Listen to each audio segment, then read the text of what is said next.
For a character that only appeared in 2 episodes, the Clock King stands out in the memory of many fans of this series, most likely because he was one of the oddest villains to get his own episode.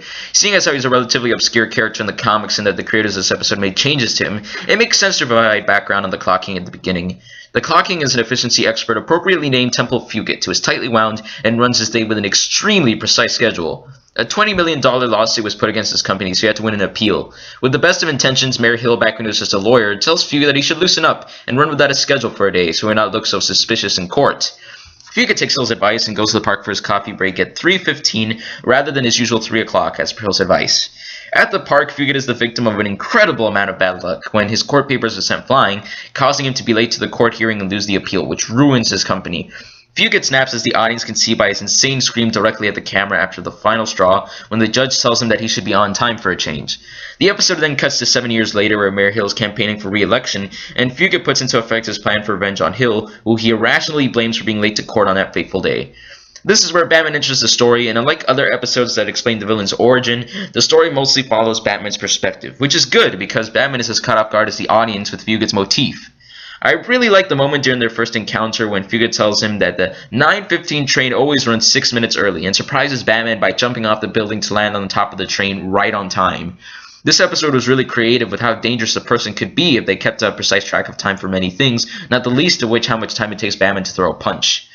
Elaborating further on the Clock King himself, it seems that many of Batman's villains represent an obsession, in this case punctuality and timing. Two-Face has an obsession with chance, Riddler's obsessed with proving his intellect, Mr. Freeze is obsessed with curing his wife, and Joker is obsessed with Batman himself. The reason this motivation works well compared with Batman is because he also has an obsession, stopping crime and solving mysteries, which allows Batman to be a noble character but makes him very similar to his adversaries at the same time. This idea is not used all that much within this particular story, but it is interesting that this more obscure villain comes from the same tradition as many of Batman's most famous villains.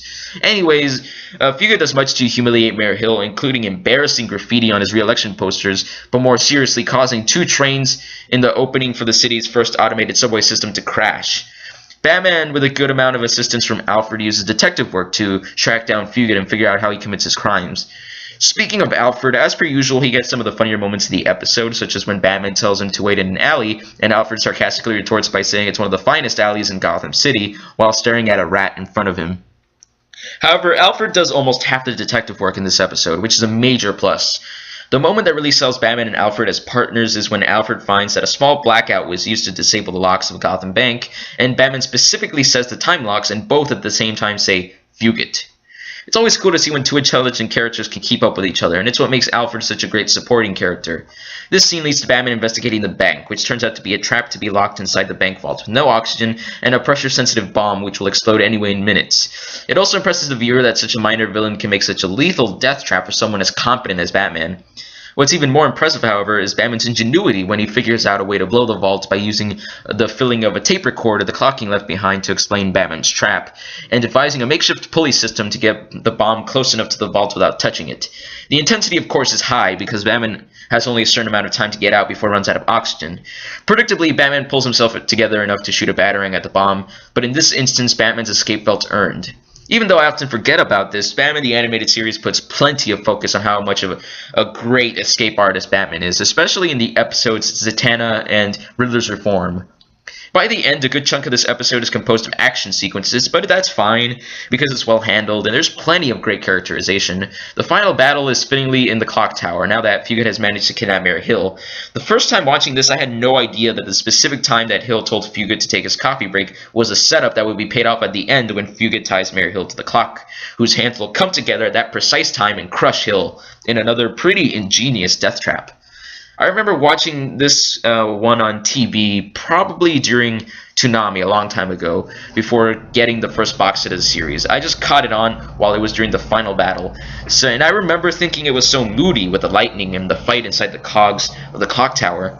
This was before I had seen much Batman, so this fight sequence had me especially mesmerized, and I remember wanting to see more really badly, but the time block ended, and I was almost never able to catch Batman the Animated Series on Toonami. Looking at it now, this action sequence was nothing particularly special in terms of the rest of the series, but it was still as mesmerizing as it was back then, especially seeing how a normal guy like Fugit can manage in a fistfight with Batman. The episode ends with the inside of the tower collapsing and Batman saving Mayor Hill from falling to his death. Fugit's body isn't found in the wreckage, and Batman appropriately caps off the episode by saying it's only a matter of time before they face the Clock King again. Before moving on to other aspects of this episode, there's a fantastic line where Fugit sums up his obsession with punctuality during the final battle when Batman tells him that Hill committed no crime against him. The Clock King responds with, "He did worse. He made me late!" The animation for this one is okay, but the drawing on the characters could be much better.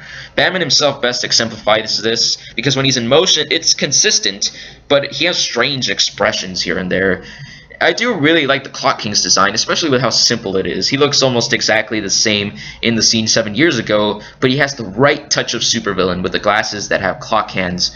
As said before, the action sequences are well staged, and there was a good focusing effect when Batman was trying to hit the bomb while running out of oxygen. Probably the part where the animation looks best is Mayor Hill's reaction when he sees the clock hands have stopped moving. His face was nicely detailed, and a good touch was how his glasses were falling off his face. There's a cool reference I want to mention. Part of the address that Batman found for Fugit's neighborhood has the name Breyfogle, which could mean Norm Breyfogle, a classic Batman artist who worked with writer Alan Grant for a while in Detective Comics, but on the address it's misspelled with an A instead of an E. Just wanted to mention that because I really like Norm Breyfogle's work on Batman. He is a great artist. But I'm not sure if that reference was intentional. Anyway, the Clock King is voiced by Alan Rackins, and he makes the dialogue leap off the page from the script. I'm impressed that he reprised his role quite a bit later for an episode of Justice League Unlimited, Task Force X. Fun fact, he played Norman Osborn in The Spectacular Spider-Man. It seems that Alan Rackins has quite a bit of range because the two characters sound almost nothing alike. The rest of the regular cast provides performances that are up to par with the rest of the series. Ephraim Zimbalist Jr. in particular is lots of fun to hear. The music is also competent, integrating a TikTok sound with the orchestral score. That sounds like the obvious thing to do in an episode like this, but it does sound very good and is great for playing up the madness of the Clock King himself. If I had to think of any real complaints with this episode, is that even after alerting the public that the Clock King was responsible for some of the problems within the city and the crash in the subway, it's still doubtful that many would vote to re-elect Mayor Hill. It's a small nitpick, but worth mentioning.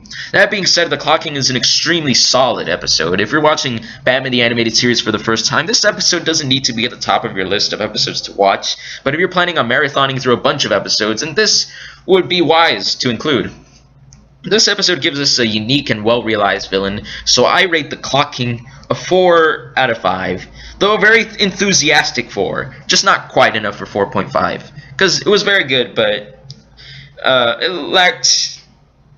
It didn't really lack anything. It's just I've seen better episodes in this series, but overall, very decent episode. Thanks as always for tuning in, guys. I have to give a shout out again to my subscribers because the channel has now reached over 500. The count right now, I believe, is at 508. It's unbelievable that only 4 reviews ago with the Feet of Clay review, it was a little over 400. My deepest gratitude to all of you guys for this amazing growth of the channel. Now that it's summer, reviews should be coming more regularly, but probably not always once a week.